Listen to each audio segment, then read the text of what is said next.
সিলাই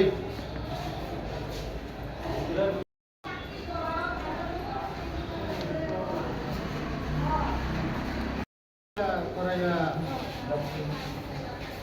কই যাবো এখন টিকিটটা নিয়ে এটা ভিতরে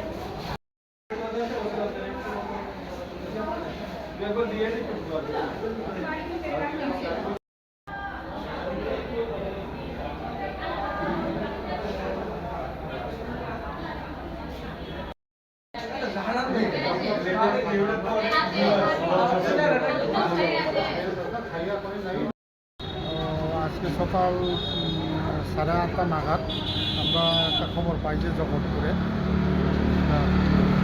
মানুষের উপরে আঘাত করছে।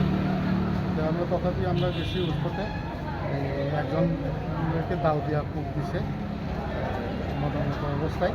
এরপরে লোকাল পাবলিক ডিটেন করে রাখছে। আমরা অটোমেটিকলি মোহনপুর হসপিটালে আনছি দুজনকে। এরপরে একিউজ পার্টিরে রেফার করছে জিরো। তা ওরা কে মারছে? ওরা তো এখন যে একজনের উপরে আঘাত করছে পরে লোকাল পাবলিকের ওই কাম করছে, ডিটেন করছে। তো ডিটেন করার সময় তারা কিছু ম্যান হ্যান্ডেল করছে। যারে মারছে ওর নাম কি? যারা মারছে তার নাম হল দেবরাজ দেবনাথ। বাবার নাম সুবল দেবনাথ। বাড়ি জগৎপুর থানা।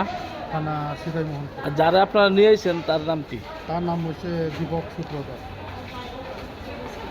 বাড়ি বাড়ি জগৎপুরে, তারা পাশাপাশি বাড়ি। ওই কি কারণে, মানে কূপ দেওয়ার কারণটা কি? যতটুকু প্রাথমিকভাবে জানতাম পারছি ছেলে 12 ফাইনাল দিব, পড়াশোনা করতেছে।